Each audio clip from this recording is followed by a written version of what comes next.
औकात क्या है? जान से मार दूंगा मैं तुझे। तू मेरी बहनों को भूखा रखेगी? बोल, तूने गलती की है या नहीं? तूने मेरी बहन को भूखा रखा है या नहीं? नहीं रोहित जी, मेरे सिर में दर्द हो रहा था इसलिए मैं दवाई खा कर लेटी थी। मुझे नहीं मालूम था कि दीदी लोग आ गई हैं। देखिए कंचन के पापा, ऐसे रिश्ते ना बार बार नहीं मिलते हैं और ये रिश्ता तो खुद चलकर हमारे घर आया है। लेकिन फिर भी रमा, अभी हमारी बेटी की उम्र नहीं है शादी लायक। अभी तो वो सिर्फ 20 साल की है। अभी तो उसका ग्रेजुएशन भी पूरा नहीं हुआ है। देखिए जी, पढ़ाई लिखाई तो शादी के बाद भी हो जाती है। देखिए जी, लड़के का ज्यादा बड़ा परिवार भी नहीं है, घर में माँ बाप है और एक छोटा भाई है। रही 2 बहनों की बात, तो उनकी तो शादी हो चुकी है, वो लोग भी अपने अपने ससुराल चले गए हैं। और सबसे बड़ी बात, लड़का सरकारी नौकरी में है, वो भी पुलिस विभाग में है और अच्छे खासे पद में है। अब बताइए ना, आज के समय में क्या इतनी आसानी से सरकारी नौकरी वाला लड़का मिल जाएगा हमें? बात तो तुम्हारी ठीक है रमा, लेकिन फिर भी मुझे अब कंचन की बहुत चिंता होती है। अरे चिंता तो मुझे भी है जी अपनी बेटी की, लेकिन मैं उसके भविष्य के लिए सोच रही हूँ। देखिए आप देरी ना कीजिए, नहीं तो इतना अच्छा रिश्ता हमारे हाथ से निकल जाएगा। ठीक है रमा, लेकिन एक बार हम कंचन से पूछ लेते हैं। अरे पूछना कैसा जी, हमारी बेटी जानती है कि हम उसके माता पिता हैं और उसके भविष्य के लिए सही निर्णय लेंगे हम। लेकिन फिर भी मैं अपनी तसल्ली के लिए अपनी बेटी से बात तो जरूर करूंगा। ठीक है, मैं अभी बुलाती हूँ कंचन को। कंचन, कंचन बेटा। जी मम्मी, आपने बुलाया मुझे? हाँ बेटा, तुम्हारे पापा तुमसे कुछ बात करना चाहते हैं। जी पापा। बेटा कंचन, हमने तुम्हारी शादी के लिए ना एक लड़का देख रखा है। लड़का सरकारी नौकरी में है, पुलिस विभाग में, और अच्छे बड़े पद पर है वो। तो क्या तुम्हें इस शादी से कोई एतराज है? पापा, मैं आगे और पढ़ाई करना चाहती हूँ, इतनी जल्दी शादी नहीं करना चाहती हूँ। देखो बेटा, रोहित पढ़ा लिखा और बहुत ही जिम्मेदार लड़का है, और जो लड़का अपने पढ़ाई लिखाई के बलबूते पर इतने बड़े सरकारी नौकरी के पद को हासिल कर सकता है, वही पढ़ाई लिखाई की कीमत बहुत अच्छे तरीके से जानता होगा। इसलिए तुम शादी के बाद बेटा अपनी पढ़ाई जारी रखना अपने ससुराल में। लेकिन मम्मी, क्या 2 साल बाद मेरी शादी नहीं कर सकते आप लोग? देखो बेटा, वैसे हमें तो कोई एतराज नहीं है, लेकिन इतना बढ़िया रिश्ता अगर हाथ से निकल गया ना, तो फिर ऐसे रिश्ते मिलते नहीं है। हमें तुम्हारी शादी की कोई जल्दबाजी नहीं है, लेकिन रोहित के परिवार वालों को रोहित की शादी की बहुत जल्दी है। हाँ रमा, मुझे भी लगता है कि शादी कर देना ही ठीक रहेगा, वरना इतना अच्छा रिश्ता हाथ से निकल जाएगा। और बेटा कंचन, तुम चिंता मत करो, मैं रोहित और उसके माता पिता से बात करूंगा और उन्हें यह भी बात बताऊंगा कि शादी के बाद तुम अपनी पढ़ाई जारी रखना चाहती हो। ठीक है पापा, आप लोग जैसा अच्छा समझे। देखिए जी, मैंने कहा था ना, हमारी बेटी कंचन बहुत ही समझदार है, वो हमारी बात को कभी नहीं टाल सकती। हाँ रमा, मैं आज ही रोहित के माता पिता को खबर कर देता हूँ कि हम लोगों को इस शादी से कोई एतराज नहीं है। वो लोग जब चाहे तब सगुन लेकर आ सकते हैं। लेकिन फिर भी जी, मैं चाहती हूँ कि एक बार हम रोहित के घर वालों से जाकर मिल ले। अच्छा ठीक है, हम कल ही चलते हैं रोहित के घर। ये कंचन के माता पिता हैं। कंचन के माता पिता को 2 संतान है, एक बेटी कंचन और एक बेटा विजय। विजय बहुत ही समझदार है और विजय की शादी हो चुकी है। अब कंचन के माता पिता अपनी बेटी की शादी एक बहुत अच्छे परिवार में करना चाहते हैं, और अपनी बेटी की खुशियों की आशा लिए वो अपनी बेटी की शादी एक पुलिस ऑफिसर रोहित से कर देते हैं। रोहित एक गरीब परिवार का लड़का है और उसकी नौकरी को अभी 1 ही साल हुआ है। दूसरे दिन कंचन के माता पिता अपनी बेटी का रिश्ता लेकर रोहित के घर पहुंचते हैं। अरे रोहित बेटा, ऐसे अचानक से इतने बड़े घर में क्यों ले आए तुम हमें? इतने बड़े घर का तो बहुत किराया भी होगा। अरे माँ, अब हमारे दिन बदल गए हैं, अब हम उस छोटी सी खोली में नहीं रहेंगे। आज के बाद हम सब लोग यहीं रहेंगे। वाह भैया, क्या झक्कास मकान है ये तो। हाँ छोटे, और सुनिए माँ, आज मुझे लड़की वाले देखने आने वाले हैं, तो प्लीज आप उनके सामने ये जिक्र मत कीजिएगा कि हम लोग आज इस घर में शिफ्ट हुए हैं। अरे बेटा, नहीं कहूंगी। वही कंचन के माता पिता ना, जो लोग कितने रही से बता रहा था तू। हाँ माँ, जब से कंचन के माता पिता को पता चला है कि मुझे सरकारी नौकरी लग गई है, तब से कंचन के माता पिता बुआ जी के पास खबर भिजवाए थे कि वो अब अपनी बेटी की शादी मुझसे करना चाहते हैं। हाँ बेटा, ये तो बड़ी अच्छी बात है, बहुत अमीर लोग हैं वो। ठीक है, तू चिंता मत कर बेटा, मैं सब संभाल लूंगी। वैसे बेटा, अब तो तुझे खुद इतनी बड़ी नौकरी मिल गई है, अब तो एक से बढ़कर एक रिश्ते आएंगे तेरे लिए, तुझे ज्यादा परेशान नहीं होना चाहिए। हाँ माँ, वो तो है, लेकिन फिर भी देख लीजिएगा, आज कंचन के माता पिता आ रहे हैं। ठीक है बेटा। मम्मी, अभी तो मैं अपने काम पर जा रहा हूँ, लेकिन देखो छोटे, जैसे ही वो लोग आते हैं तो मुझे फोन कर देना, मैं घर आ जाऊंगा। ठीक है भैया। सच में जी, जब से हमारे बेटी की नौकरी लगी है ना, हमारी तो तकदीर ही बदल गई है। कहाँ उस हम 2 कमरे के मकान पे रहते थे, लेकिन आज देखो इतने बड़े महल जैसे घर में रह रहे हैं हम लोग। मैं तो रितु और रेखा को भी जल्दी से जल्दी बुला लूंगी और दिखाऊंगी उन्हें कि देखो बेटा, तुम्हारे भाई ने आज अपने नौकरी के बलबूते पर हमें कितने बड़े मकान पर रखा है। बेचारियों ने जब से पैदा हुई सिर्फ गरीबी ही देखी है। अब तो मैं उन लोगों के सारे शौक पूरे करूंगी जी। बेचारियों की शादी भी तो कितने गरीब घर में हुई है। देखो सकुन, उस समय हमारी भी परिस्थिति ऐसी नहीं थी कि हम अपनी बेटियों की शादी अच्छे घर में कर सके, क्योंकि अच्छे घर में शादी करने के लिए दहेज भी तो देना पड़ता ना। इसलिए हमने अपनी बेटियों की शादी अपने हैसियत के अनुसार करवा दी थी उस समय। हाँ जी, लेकिन अब मैं अपनी बेटियों को तरसने नहीं दूंगी। अरे उसका भाई इतना कमाता है, खूब उनके शौक पूरे कराऊंगी अब तो मैं। हाँ माँ, भैया तो अब 2 नंबर की भी कमाई कर रहे हैं। रौनक, तू ये मत देख बेटा कि तेरा भाई क्या कर रहा है और क्या नहीं। अरे तुझे तो अपने भाई का शुक्रिया अदा करना चाहिए, जिसके बलबूते पर अब तू अपनी पढ़ाई पूरी कर पाएगा। हाँ माँ, देखो ना, भैया की नौकरी लगते ही मेरे जूते कपड़े सब कुछ ब्रांडेड हो गए हैं। जा बेटा रौनक, मार्केट जाकर थोड़े फल और सब्जियां ले आ। ठीक है पिताजी। करीब 1 घंटे के बाद कंचन के माता पिता रोहित के घर आते हैं। अरे आइए आइए बहन जी, हम लोग तो आप लोगों का ही इंतजार कर रहे थे। जी नमस्ते भाई साहब। नमस्ते भाई साहब, बैठिए ना आप लोग। रोहित ने हमें आपकी बेटी कंचन की फोटो दिखाई है। आपकी बेटी कंचन बहुत ही सुंदर है। जी बहन जी, आपका बेटा भी बहुत ही गुणवान है, हमें तो ये रिश्ता मंजूर है। हमें भी कोई एतराज नहीं है बहन जी। सच कहें बहन जी, हमने अपने बेटे को ना पेट काट काट कर पढ़ाया लिखाया है और इस काबिल बनाया है कि वो अपने पैरों पर खड़ा हो पाए। और हमारे बेटे ने भी खूब मेहनत की है और अपनी मेहनत के बलबूते पर उसने इतनी बड़ी पोस्ट हासिल की है। और इतनी बड़ी पोस्ट होने की वजह से ना रिश्तों की भी कोई कमी नहीं है। हर रोज कहीं ना कहीं रिश्ते की खबर आती ही रहती है। हमारी 2 शादीशुदा बेटी है, लेकिन उनकी शादी के समय हमारे हालात ऐसे नहीं थे कि हम अपनी बेटियों को कुछ दे पाते। क्योंकि अब रोहित की नौकरी लग गई है, इसलिए उसकी बहन के ससुराल वाले भी कुछ न कुछ उपहार की डिमांड कर रहे हैं। और रोहित मेरा सबसे बड़ा बेटा है और उनका बड़ा भाई, इस नाते रोहित को भी ना अपनी बहनों के ससुराल में कुछ न कुछ उपहार तो देना ही पड़ेगा। सीधे सीधे कहिए बहन जी, आप लोग दहेज में कितना क्या चाहते हैं? वैसे हमें ज्यादा कुछ नहीं चाहिए बहन जी। नमस्ते अंकल जी, नमस्ते आंटी। नमस्ते बेटा, खुश रहो। देखिए अंकल आंटी, मैंने अभी अभी आप लोगों की बातें सुनी, लेकिन मैं अपने मुंह से कुछ नहीं कहना चाहता हूँ। अब आपकी इकलौती बेटी है कंचन, तो आपके जो मन में हो आप अपनी बेटी को दे दीजिए। तुम्हें शिकायत का मौका नहीं देंगे हम। तो रिश्ता पक्का समझे हम? हाँ भाई, इसमें समझना कैसा, मैं अभी सबका मुंह मीठा करवाती हूँ। इस तरह कंचन और रोहित की शादी बहुत ही धूमधाम से संपन्न होती है। कंचन के पिता ने अपनी बेटी की शादी में कोई कसर नहीं छोड़ी थी। रोहित के माता पिता की जितनी भी डिमांड थी वो सारी डिमांड कंचन के पिता ने पूरी की थी और कंचन की शादी में कोई कमी न रहे, इसीलिए कंचन के पिता ने अपनी जमीन का कुछ हिस्सा भी बेच दिया था।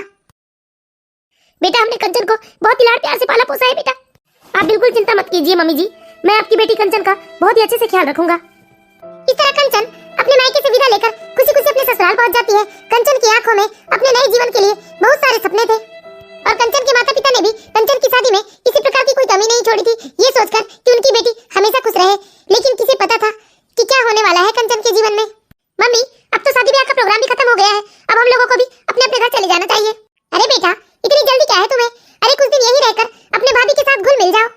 वैसे भी बेटा, तुम लोगों ने अपने जीवन में बहुत दुख देखा है, लेकिन अब मैं चाहती हूँ कि तुम भी यहाँ रहकर कुछ दिन कुछ सुख भोग लो और अपनी भाभी से अपनी खातिरदारी करवा लो। और देखो बेटा, तुम्हारी भाभी तो बचपन से ही ऐशो आराम में रही है, लेकिन अब तुम लोगों की बारी है। इसीलिए ना तुम्हें जो भी चीज चाहिए हो तुम लोग खुशी खुशी अपने भैया भाभी से मांग सकते हो, वो लोग तुम्हें कभी मना नहीं कर सकते। ठीक है मम्मी? देखो कंचन, जब तक मेरी बहनें यहाँ है ना, तुम मेरी बहनों को शिकायत का मौका मत देना। हाँ जी। दूसरी बात, आज मैं तुम्हें साफ साफ बता देता हूँ, तुम इस बात का कभी घमंड मत करना कि तुमने अपने साथ इतना सारा दहेज लेकर आई हो, क्योंकि ये दहेज ना तुम्हारे पिता ने मेरी काबिलियत देख कर दी है। अगर मैं तुमसे शादी नहीं भी करता और कहीं और जगह भी शादी करता तो मुझे इसी प्रकार का दहेज मिलता, या हो सकता है इससे ज्यादा ही कुछ मिलता। इसलिए कान खोल कर सुन लो, तुम मेरे घर में ना अपनी अमेरी का रौब मत झाड़ना कभी, क्योंकि मैं अपनी मम्मी पापा और भाई बहनों पर जान छिड़कता हूँ और उन लोगों से ज्यादा मैं दुनिया में और किसी से कोई प्यार नहीं करता हूँ। अब ऐसी क्या मुंह लटका कर खड़ी हो गई? हटो सामने से, मुझे ऑफिस के लिए देर हो रही। इस एक हफ्ते में मैंने अपने ससुराल वालों की असलियत देख ली है। रोहित जी पूरी तरह से अपने माँ बाप के कब्जे में है। रोहित जी को सिर्फ और सिर्फ अपने माँ बाप और भाई बहनों से ही मतलब है, मुझसे कोई मतलब नहीं है। मेरे पापा ने मेरे लिए क्या क्या नहीं सोचा था। मेरे मम्मी पापा की स्टेटस और मेरे ससुराल वालों की स्टेटस में जमीन आसमान का फर्क है, फिर भी रोहित जी की नौकरी देखकर मेरे पापा ने मेरी शादी रोहित जी से करवाई है। इस घर में पढ़ाई लिखाई की बात तो कोसों दूर रही, यहाँ तो मैं चैन की सांस भी नहीं ले सकती हूँ। इन लोगों ने नए नए दौलत देखना शुरू किया है ना, इसलिए इस तरह पागलों जैसी हरकतें कर रहे हैं। और रोहित जी को भी ना अपनी नौकरी का बहुत घमंड है। मैं अपने साथ इतना सारा दहेज लेकर आई हूँ, लेकिन मम्मी पापा जी को इस बात का घमंड हो गया है कि उनकी बेटे की काबिलियत देखकर ही मेरे मम्मी पापा ने उन्हें इतना दहेज दिया है। लेकिन असल में मेरे मम्मी पापा ने सोचा कि वो मुझे इतना दहेज देंगे तो मैं अपने ससुराल में हमेशा खुश रहूंगी। इतना तो समझ गई हूँ मैं, इनकी नजरों में ना मेरी कोई अहमियत है और ना ही मेरी कोई कीमत है। ये हर काम सिर्फ अपने मम्मी पापा और भाई बहनों से पूछ कर करते हैं। ये मुझे हमेशा ना बाहर वाली ही समझते हैं। इतना तो समझ में आ गया है, इस घर में यदि मुझे 2 रुपए की बिंदी भी लेना हो ना तो ये अपनी माँ से लेने को कहेंगे मुझसे। बेचारी कंचन एक ही हफ्ते में अपने ससुराल वालों की असलियत को जान जाती है, लेकिन वो चाहकर भी कुछ नहीं कर सकती, क्योंकि उसे लगता है कि उसके माता पिता ने उसकी शादी के लिए कितने अरमान और सपने सजाए थे। लेकिन इस तरह यदि वो अपने माता पिता को अपने ससुराल वालों की असलियत बता देगी तो वो लोग बहुत ही दुखी होंगे। इसलिए बस यही सोचकर चुपचाप कंचन अपने ससुराल में रहती है कि हो सकता है एक न एक दिन उसके ससुराल वाले भी सुधर जाएंगे। लेकिन ऐसा कुछ नहीं होता है, बल्कि कंचन का दुख दिन दुगनी और रात चौगुनी की रफ्तार से तरक्की करने लगता है। मेरे सर में तो आज बहुत ज्यादा दर्द हो रहा है, कोई भी काम नहीं हो पा रहा है मुझसे। अरे कंचन, आज तुम्हारी दोनों ननद आ रही है, तो उनकी पसंद का सारा खाना पीना बना लेना तुम। और सुनो, तुम्हारी छोटी ननद को ना मखाने की खीर बहुत पसंद है, इसलिए मखाने की खीर बनाना भूलना मत तुम। मम्मी जी, मेरे सिर में बहुत दर्द हो रहा है, मुझसे आज घर का कोई भी काम नहीं हो पा रहा है मम्मी जी। अरे काम से बचने के लिए और तुम्हें कोई दूसरा बहाना नहीं मिला, तुम तो चाहती ही नहीं कि मेरी बेटी अपने मायके आए। नहीं मम्मी जी, आप मुझे गलत समझ रहे हैं। सच में 2 दिनों से मेरे सिर में बहुत दर्द हो रहा है, लेकिन आज तो सिर का दर्द बहुत ज्यादा बढ़ गया है मम्मी जी मेरे। देखो कंचन, मेरे सामने ना तुम्हारा ये बहाना नहीं चलने वाला है। मैंने कह दिया सो कह दिया, मेरी बेटी आने वाली है तो तुम तैयारियों में जुट जाओ। मैंने कभी भी नहीं सोचा था कि मैं इतने सुख सीधा और ऐसा बदलाव आएगा कि मेरा जीवन पूरी तरह से तहस नहस हो जाएगा। यहाँ मेरी कोई तकलीफ सुनने वाला भी नहीं है। मैं एक काम करती हूँ, दवाई लेकर 1 घंटे आराम कर लेती हूँ। 1 घंटे में शायद मेरे सिर का दर्द कम भी हो जाए, फिर मैं आके दीदियों के लिए खाना बना दूंगी। बेचारी कंचन दवाई लेकर थोड़ी देर के लिए आराम करने अपने कमरे में चली जाती है, लेकिन दवाई लेने की वजह से कंचन की नींद 1 घंटे में नहीं खुल पाती है और इसी दौरान कंचन की नंदे भी आ जाती है। अरे आ गई मेरी बच्चियां, आओ बेटा, कैसी हो तुम लोग? सब बढ़िया है मम्मी। जब से भैया की नौकरी लगी है ना, अब तो हमारे ससुराल में हमारा खूब मान सम्मान होने लगा है। अब तो हमारी जिंदगी ठाठो वाली हो गई है। हाँ क्यों नहीं बेटा, हम सबकी जिंदगी बदल गई है तुम्हारे भैया की नौकरी लगने से। वैसे मम्मी, आपके दामाद जी बोल रहे थे कि भैया बहुत 2 नंबर का काम करते हैं, इसलिए तुम्हारे भैया की ऊपरी कमाई बहुत ज्यादा है, इसलिए तुम्हारा भाई इतनी जल्दी तरक्की कर रहा है। अरे दामाद जी को क्या पता है कि उनके खानदान में किसी ने सरकारी नौकरी की है? अरे तेरा भाई क्या करता है, कैसा करता है, क्या काला पीला करता है, उससे तुम लोगों को क्या लेना देना? ये देखो कि तुम्हारा भाई तुम्हारी सारी जरूरतें पूरी कर रहा है, इससे ज्यादा तुम्हें और क्या चाहिए? अरे वो तुम लोगों के लिए इतना करता है, लेकिन अपनी पत्नी के लिए एक ठो दुपट्टा भी लाकर नहीं देता है। हाँ मम्मी, ये तो है, भैया हमें बहुत चाहते हैं। वैसे मम्मी, हमने बता दिया था ना कि हमें क्या क्या खाना है, भाभी ने तो बना ही लिया होगा। मुझे तो बहुत तेज भूख लगी है। अरे बेटा, कहाँ कुछ बनाया है, वो तो रजाई ओढ़कर अपने कमरे में सो रही है। क्या भाभी को क्या हमारे आने की खुशी नहीं है, जो हमारे लिए कुछ ना बनाकर कमरे में आराम फरमा रही है? अरे तुम्हारे भैया को तो आज आने दो, खूब बताना अपनी भाभी के बारे में, फिर देखना कैसे कुटाई करता है वो अपनी पत्नी की। हाँ हाँ मम्मी, आप तो जाने दो भैया को। अरे तुम लोग कब आए? भैया वैसे तो हम लोग 4 घंटे से आए हुए थे, लेकिन अब वापस भी जा रहे हैं। अरे क्यों वापस जा रहे हो? खाना पीना खा लिया तुम लोगों ने? अरे खाने की तो बात दूर रही बेटा, कंचन ने तो इन्हें 1 गिलास पानी के लिए भी नहीं पूछा, और जब से ये लोग आए हैं तब से अपने कमरे में जाकर रजाई ओढ़कर सो गई है। क्या इतनी हिम्मत उसकी? अभी जाकर उसकी खबर लेता हूँ मैं। अब मजे लो तुम लोग आराम से बैठकर, देखना कैसे सबक सिखाता है रोहित अभी कंचन को। कंचन कंचन, अच्छा तो ये महारानी यहाँ आराम फरमा रही है और वहाँ बाहर मेरी बहन भूखी बैठी हुई है। अभी इसे मजा चखाता हूँ मैं, अभी मजा चखाता हूँ इसे मैं। कंचन, अरे क्या हुआ, आपने कांच की ग्लास पटक कर फोड़ क्यों दी? तुम यहाँ आराम फरमा रही हो और बाहर मेरी बहन भूखी बैठी है। रोहित जी मेरे बाल छोड़िए प्लीज रोहित जी। अरे तुम्हारी इतनी हिम्मत, बाहर मेरी बहन भूखी प्यासी बैठी है और तुम यहाँ रजाई ओढ़कर खर्राटे ले रही हो? नहीं रोहित जी, मेरी बात तो सुनिए। रोहित जी प्लीज रोहित जी, मुझे दर्द हो रहा है, अपना पैर हटाइए। अरे तेरी औकात क्या है, जान से मार दूंगा मैं तुझे। तू मेरी बहनों को भूखा रखेगी?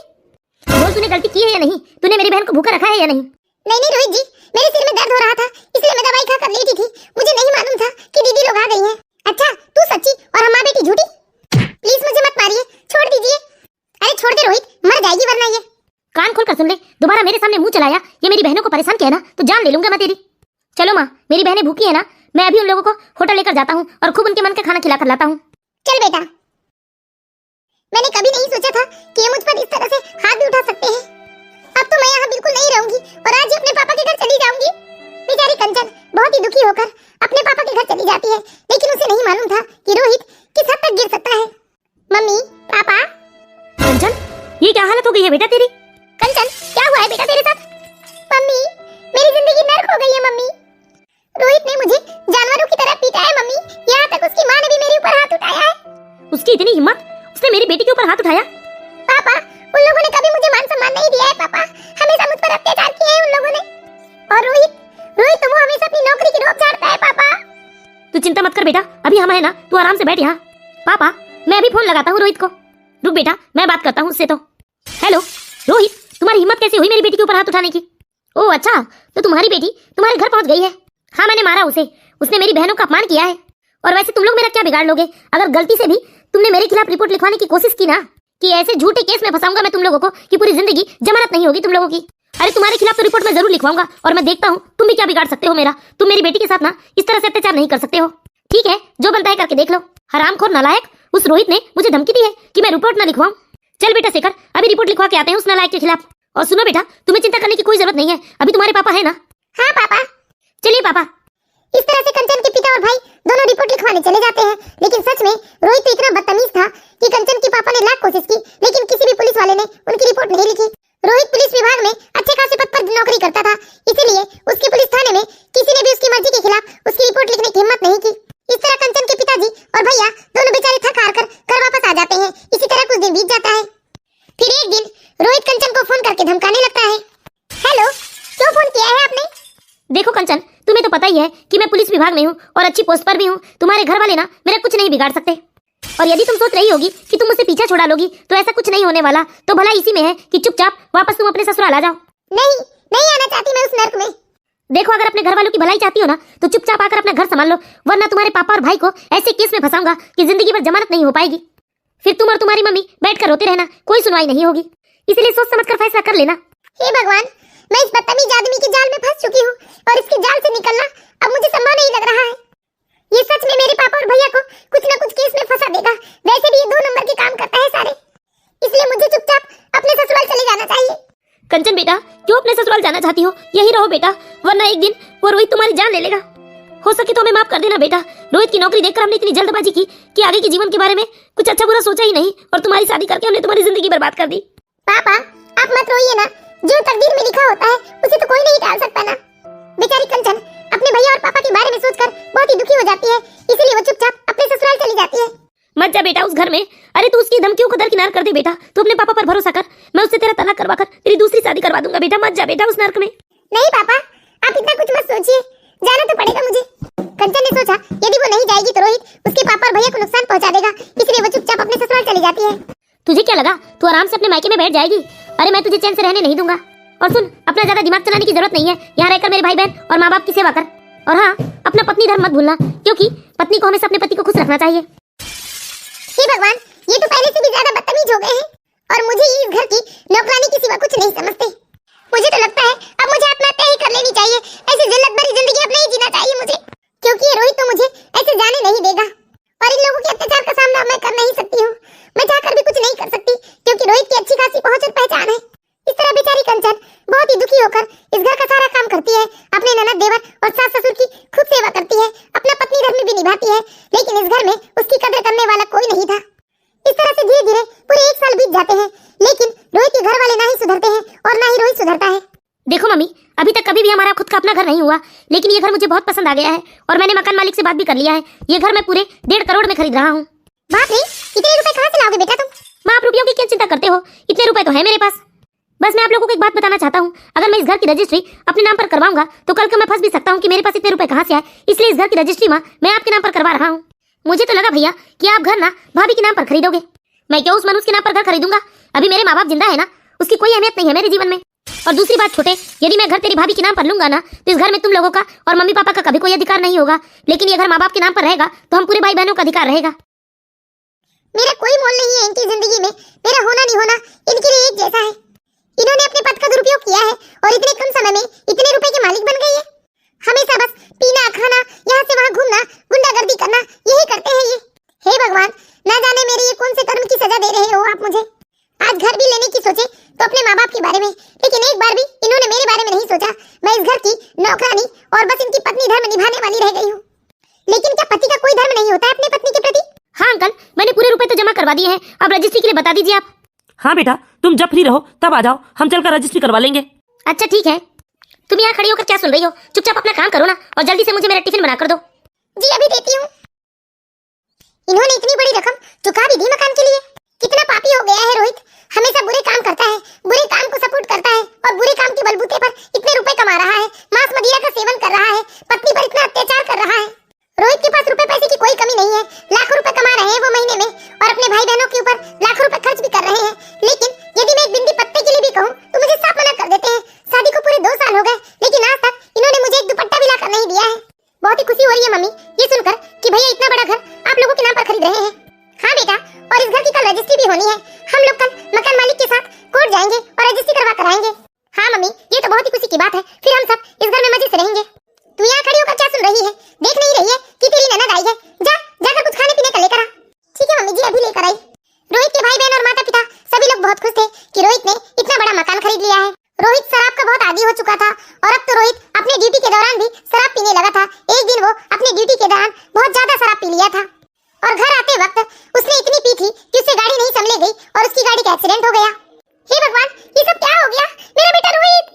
रोहित, तू नहीं जा सकता बेटा हमें छोड़कर। बेटा रोहित, ये सब सच नहीं है। एक बार कह दो बेटा, ये सारी खबर झूठ है। हमारा रोहित हमें इस तरह से छोड़कर नहीं जा सकता बेटा। हे भगवान, ये सब क्या हो गया? I am sorry aunty. इस तरह रोहित की मौत की खबर ने रोहित के माता पिता को तोड़कर रख दिया था। लेकिन वहीं दूसरी तरफ थी कंचन। कंचन को दुख तो था, लेकिन इतना दुख नहीं था जितना एक पत्नी के पति के छोड़ जाने पर होता है। लेकिन सही भी था, रोहित ने आज तक अपनी पत्नी कंचन को पति वाला प्यार कभी नहीं दिया। कंचन ने तो हमेशा रोहित से लात जूते खाए थे और अपमान सहे थे और रोहित ने